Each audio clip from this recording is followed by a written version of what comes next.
Ninguém nasce monstro, nem mesmo um lobo destinado a devorar os deuses. Mas e se, desde o primeiro suspiro, te dissessem que você é a ruína do mundo? Que sua simples existência é uma ameaça? Fenrir não escolheu ser filho de Loki. Não, pediu para carregar no nome a sombra do Ragnarök. Ele apenas nasceu.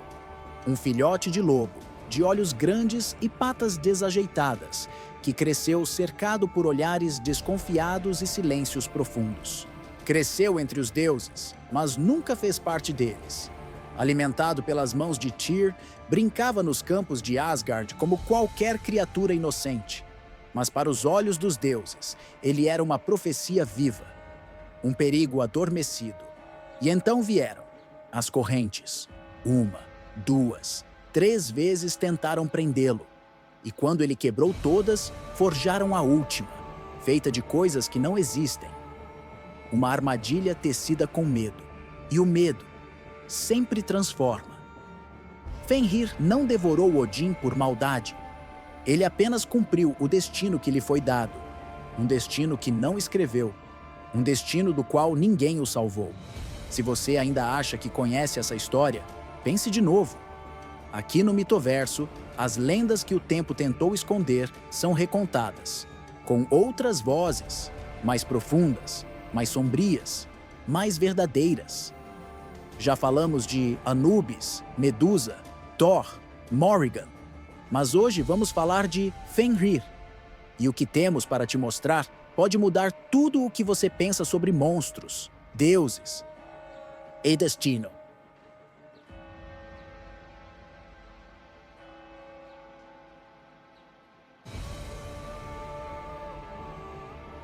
Fenrir nasceu no silêncio. Não no silêncio da paz, mas naquele tipo de silêncio denso e carregado, onde até os ventos parecem conter a respiração. Foi em Jotunheim, terra de gigantes e segredos ancestrais, que a criatura abriu os olhos. Pela primeira vez, olhos que, segundo dizem, eram escuros como o fim do mundo. Ele era apenas um filhote, peludo, tímido, quente. Mas nenhuma das entidades que o observavam viu um filhote. Não. Elas viram uma profecia. Porque Fenrir não era qualquer ser. Era filho de Loki, o deus do caos, e de Angrboda, a giganta do medo. Seus irmãos? A serpente que um dia abraçaria o mundo com seu corpo. Jormungandr. E Hel, a deusa dos mortos. 3 filhos. 3 símbolos do fim. Os deuses, ao tomarem conhecimento dessa linhagem, se dividiram entre o pavor e a arrogância. Achavam que poderiam contê-los, que poderiam controlar o destino. Mas o destino nórdico não se quebra, ele se cumpre. Ainda assim, tentaram, isolaram Hel no submundo, lançaram Jormungandr no oceano que cerca Midgard. Mas Fenrir cresceu em Asgard. Isso mesmo. O lobo que um dia mataria o pai de todos foi criado ao lado dos deuses. No início, ele parecia inofensivo. Um animal, curioso, até dócil. Corria pelos campos, uivava para a lua, mordiscava as mãos de quem se aproximasse com coragem suficiente. Apenas um deus ousava alimentá-lo diretamente, Tyr, o senhor da guerra. Ele se aproximava com cautela, mas havia ali algo parecido com respeito, talvez até afeto, talvez culpa. Porque os outros deuses mantinham distância, observavam, mediam seu tamanho, seus dentes, suas garras. E a cada dia que passava, Fenrir crescia. Crescia mais do que o esperado. Crescia como uma ameaça que não pode ser ignorada. E o medo, como sempre, começou a falar mais alto do que a razão. Os sussurros começaram cedo. Ele não pode permanecer aqui. E se ele atacar? E se as profecias forem verdade? Mas ninguém ousava dizer em voz alta o que todos pensavam. Que Fenrir deveria ser contido. Não por algo que ele fez, mas por algo que ele faria. Essa foi sua sentença: ser julgado não pelo presente, mas pelo futuro. Tentaram prendê-lo. Na primeira vez, usaram Laiding, uma corrente resistente, forjada pelos próprios deuses. Disseram que era uma brincadeira, um teste de força. Fenrir, inocente, aceitou. Quando a corrente foi presa ao seu corpo, ele apenas olhou. Depois, se esticou, e a corrente quebrou como palha seca ao vento. Na segunda vez, forjaram Drome, ainda mais poderosa, mais espessa, mais pesada. Disfarçaram de desafio, elogiaram sua força. Fenrir, já desconfiado, hesitou, mas aceitou mais uma vez. E novamente, se libertou com facilidade. Os deuses começaram a temer de verdade, não só pelo que ele poderia fazer, mas pelo que não poderiam impedir. Foi então que buscaram os anões, mestres do impossível, e pediram uma corrente diferente, não feita de aço, mas de elementos que não existem no mundo comum. Os barulhos dos passos de um gato, a barba de uma mulher, as raízes de uma montanha, o sopro de um peixe, a saliva de um urso e a luz de um pensamento. Dessa combinação nasceu Gleipnir, uma fita fina como seda, mas com a força de 1000 tempestades. Brilhava em tons suaves e não tinha peso. Era, por definição, uma armadilha perfeita. Mas Fenrir, agora mais crescido, já não era mais tão inocente. Ele sentiu algo, um arrepio talvez, uma intuição. Quando os deuses lhe propuseram o teste final, Fenrir olhou em volta. Viu os rostos de Asgard. Nenhum sorriso, nenhum afeto, apenas expectativa, apenas medo. E medo, ele hesitou. Disse que só aceitaria se algum dos deuses colocasse a mão em sua boca enquanto estivesse preso. Um sinal de boa fé, de confiança.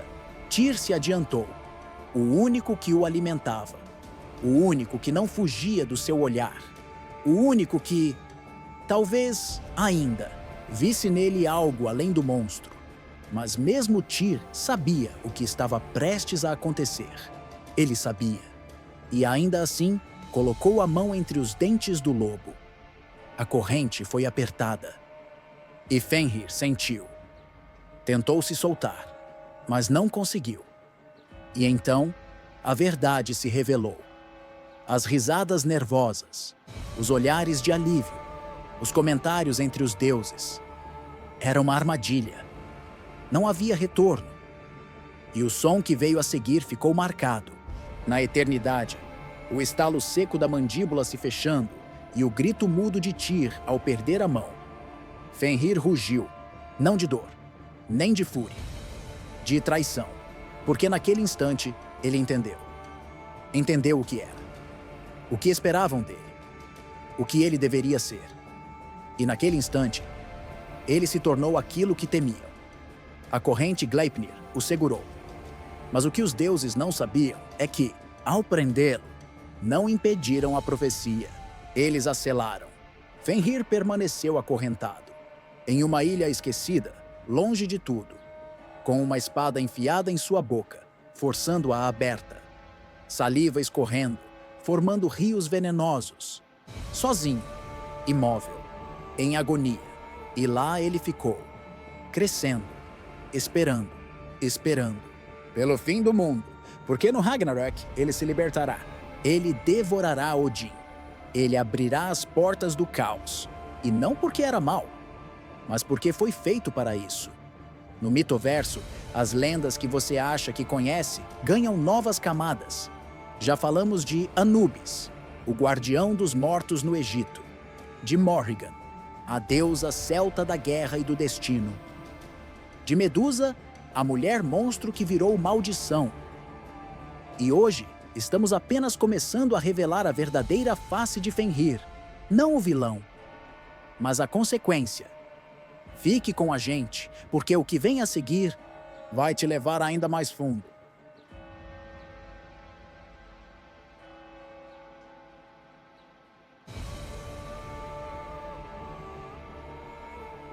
Fenrir está preso, imóvel, isolado numa ilha esquecida chamada Lingvi, cercada por um lago que ninguém ousa atravessar. Sua boca permanece aberta à força, perfurada por uma espada enfiada verticalmente entre os maxilares. Dali escorre saliva, escura como piche, formando rios que envenenam a terra por onde passam. Mas mesmo assim, ele espera, e enquanto espera, cresce. Não só em tamanho, mas em raiva, em dor, em consciência. Porque a prisão de Fenrir não é apenas física, é simbólica. Ele foi algemado pelo medo, por julgamentos, por escolhas alheias. Ele foi condenado a viver o destino que não escreveu. E ainda assim, o destino que todos exigem que ele cumpra. Pense, bem, o que os deuses queriam quando o acorrentaram? Paz? Segurança? Ou apenas a ilusão de controle? A verdade é desconfortável. Ao tentar impedir a destruição, os deuses a convocaram. Ao tentar silenciar o caos, eles o alimentaram. Fenrir representa o que ninguém quer encarar. O destino que você teme tanto que começa a criá-lo com suas próprias mãos. Quantas vezes, na vida real, o medo de algo não nos faz agir de forma tão desesperada que acabamos transformando esse medo em realidade? Quantos pais já estragaram seus filhos por temerem demais o fracasso deles? Quantos líderes destruíram reinos por medo? Da revolta que ainda nem havia nascido? Os deuses não quiseram ouvir a profecia. Eles quiseram derrotá-la. Mas no universo nórdico, o destino não pode ser desviado. Só pode ser cumprido. E isso torna a história de Fenrir mais do que uma simples narrativa sobre deuses e monstros. Torna-a uma tragédia universal. Ele não é o lobo do fim do mundo. Ele é a força que cresce no silêncio, no abandono, no preconceito. Ele é o que você se torna quando te empurram para ser aquilo que mais temem em você. Imagine o que se passava na mente de Fenrir durante os primeiros anos. Um filhote curioso, crescendo entre divindades, ouvindo palavras sussurradas, sentindo os olhares, o incômodo, a distância, nenhuma explicação, nenhuma chance de escolha. Apenas a expectativa sufocante de que, um dia, ele quebraria tudo. Talvez em algum momento ele tenha tentado ser diferente. Talvez tenha buscado nos olhos de Tyr alguma esperança de que poderia ser algo além de uma ameaça. Mas até Tyr, mesmo o mais corajoso, mesmo ele cedeu ao medo, mesmo ele escolheu obedecer à profecia. E no instante em que Tyr colocou a mão na boca de Fenrir e permitiu que os outros o traíssem, a última ponte foi queimada. O laço que poderia ter salvado o mundo se rompeu. Fenrir não é só o lobo que devora Odin. Ele é o eco da desconfiança, o produto do abandono, o resultado da exclusão. Ele é a criança julgada cedo demais, o estranho silenciado antes de falar, o diferente que assusta só por existir. Quando ele se liberta no Ragnarok, não é por vingança, é por natureza. Por inevitabilidade, é a quebra da represa. A água represada demais sempre arrebenta. E o que isso diz sobre os deuses? Diz que nem eles estão acima do medo. Que mesmo imortais, mesmo sábios, mesmo todo-poderosos, ainda cometem erros humanos. Eles tiveram medo do futuro e, por medo, agiram com força. Mas a força sem sabedoria é apenas uma forma mais bonita de violência. Eles não dialogaram com Fenrir, não buscaram compreendê-lo, não perguntaram o que ele sentia. Eles só olharam para ele como um problema, um risco, uma equação a ser resolvida. E quando você trata alguém assim por tempo suficiente, ele vira exatamente isso. Fenrir não nasceu monstro. Ele foi transformado em um. E aqui está um ponto que poucos percebem. A prisão de Fenrir não o impediu de cumprir a profecia. Ela a fortaleceu. Porque o Ragnarök não é apenas o fim, é a consequência, a colheita dos erros. E Fenrir no centro. Disso tudo é a rachadura que os deuses cavaram com suas próprias mãos. Na tradição nórdica, destino é chamado de Weird, uma força viva que tece os fios da existência. Os deuses conheciam esse conceito, sabiam que cada ação alimentava o tear do mundo, e ainda assim, escolheram agir contra ele. Fenrir se tornou a prova viva de que, quando você tenta fugir do inevitável, você o aproxima. Ele é mais do que um personagem. Ele é um espelho do que os deuses temiam ver neles mesmos, a incapacidade de controlar tudo.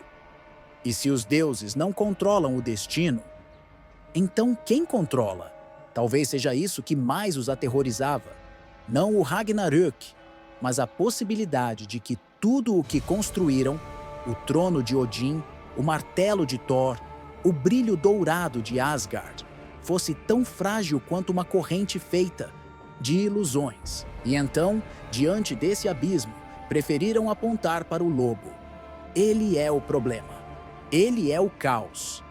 Ele é o fim. Mas talvez Fenrir seja apenas o sintoma. Talvez o verdadeiro fim tenha começado no medo. Aqui no Mitoverso, não contamos lendas apenas para entreter. Contamos para revelar. Porque toda mitologia carrega, dentro dela, perguntas que ecoam até hoje. Já mergulhamos nos mistérios de Anubis, nos presságios de Morrigan, nas dores de Medusa. E agora, ao olhar para Fenrir, o que vemos é mais do que um monstro, é um aviso.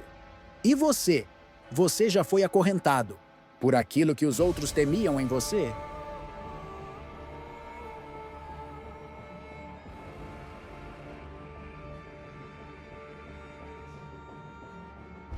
Durante eras incontáveis, Fenrir permaneceu imóvel. O tempo, em sua passagem silenciosa, corroía tudo ao redor. As montanhas perdiam a neve, os mares se agitavam sem motivo. O céu tremia, como se algo estivesse se preparando para acordar. E no meio disso, entre as brumas congeladas de Lingvi, jazia o lobo. Ele não dormia, apenas aguardava. A espada em sua boca enferrujava lentamente, como um lembrete de que nem o aço dos deuses é eterno. Suas correntes mágicas, forjadas com impossibilidades, rangiam como cordas de um mundo prestes a se partir. E os ventos, que antes apenas circulavam, agora sussurravam nomes. Presságios, profecias, Ragnarök. O fim, a queda dos deuses, o crepúsculo das promessas. Fenrir sentia isso, em seus ossos, em seus dentes, no pulsar de seu corpo colado à terra como uma rocha viva. Cada gota de saliva que escorria era uma prece envenenada. Cada tremor no chão era uma batida do tambor que anunciava o inevitável. O tempo havia chegado. O Ragnarök não começou com explosões ou gritos. Começou com rupturas, com laços que se desfazem, com as árvores perdendo raízes, com os filhos se voltando contra os pais. Um mundo se desfaz primeiro no silêncio, e só depois no estrondo. E quando tudo começou, Fenrir abriu os olhos. A espada caiu da sua boca como se nunca tivesse sido cravada. As correntes estalaram, não quebradas por força, mas por propósito. Porque o tempo certo havia chegado. E quando se levanta, Fenrir não é mais apenas o lobo. Ele é a personificação do fim. Suas patas pisam com o peso do destino. Seus olhos brilham como duas estrelas morrendo. Cada passo dele afunda o chão, estremece montanhas, cala as vozes. Ele não precisa dizer nada. Ele é o que foi anunciado, o que foi evitado, o que foi criado. Ele caminha em direção a Asgard. Mas, não como um invasor, ele volta para casa. Enquanto isso, os deuses se preparam. Thor afia seu martelo. Freyr monta seu javali. Heimdall sopra a Gjallarhorn. E Odin apenas observa. Porque ele sabe, sempre soube, desde o momento em que decidiu prender Fenrir. carregava consigo o preço dessa escolha. Ele vestiu sua armadura, empunhou sua lança Gungnir, montou em Sleipnir e partiu para a guerra. Mas no fundo, ele ia ao encontro do próprio fim, não com medo, mas com resignação, porque até o Pai de todos não pode escapar do que já está escrito nas runas do mundo. Eles se encontram em campo aberto. A batalha ao redor já está em curso. Fogo, gelo, sangue, o céu partido ao meio. Mas nada disso importa, apenas os dois. Lobo e o Deus, o traído e o traidor, o filho não assumido e o pai do mundo. O embate é rápido e brutal. Fenrir avança com fúria acumulada por eras. Odin não recua. Ele crava sua lança no corpo da fera, mas é como espetar um trovão. Fenrir o engole inteiro, não como um animal faminto, mas como o destino que consome até os que o desafiam. Silêncio. O deus mais poderoso de Asgard desaparece. Na garganta do lobo. Mas o Ragnarok não acaba ali. Do outro lado do campo, um novo personagem se ergue. Vidar, o filho silencioso de Odin. Quase nunca mencionado nas histórias, quase esquecido, mas criado para esse momento. Não para vingar, mas para equilibrar. Ele não grita, não hesita. Usa sua bota mágica feita da sobra de todos os sapatos do mundo, símbolo da contribuição silenciosa dos mortais. E a enfia na mandíbula de Fenrir, abrindo espaço para cravar sua espada no coração do lobo. Fenrir cai. E quando cai, o chão racha. Mas ele não grita, não lamenta, porque Fenrir já havia cumprido sua função. Ele não foi derrotado, ele foi completo. E aqui mora a beleza terrível da mitologia nórdica. A noção de que nem mesmo os deuses são eternos. Que tudo, reinos, mitos, glórias, termina. E termina não por falha, mas por necessidade. O fim do mundo não é punição, é renascimento. E Fenrir. Fenrir é a ponte entre as duas eras. Ele é o fim que precisa acontecer para que algo novo possa nascer. Mas voltemos ao começo. A primeira vez que o olharam com medo. Primeira vez que o acorrentaram por aquilo que poderia se tornar. E pense, se tivessem agido diferente, Fenrir ainda teria cumprido seu papel? Se o tivessem acolhido, amado, compreendido, ele ainda teria devorado Odin? Ou teria se tornado algo totalmente novo? Essa é a pergunta que ecoa nas sombras do mitoverso. Porque Fenrir não é apenas uma criatura, ele é um símbolo de tudo aquilo que excluímos, de tudo que marginalizamos por medo. E que, ao fazer isso, alimentamos. O Ragnarök foi apenas o reflexo de escolhas antigas, o reflexo de correntes criadas não para proteger, mas para controlar. E controle, sem compreensão, sempre leva ao colapso. Fenrir ensina isso, não com palavras, mas com dentes. Aqui no mitoverso, nós olhamos além da superfície dos mitos. Já vimos a dor por trás dos olhos de Medusa, o dilema moral nas asas negras de Morrigan, o silêncio eterno de Anubis diante da morte. E agora, diante de Fenrir, tudo se alinha. O medo, a profecia, o destino e o fim. Mas ainda falta uma última peça. Porque depois do fim, algo sempre ressurge. E é sobre isso que falaremos na parte final. Não sobre o lobo, mas sobre o que resta depois do lobo.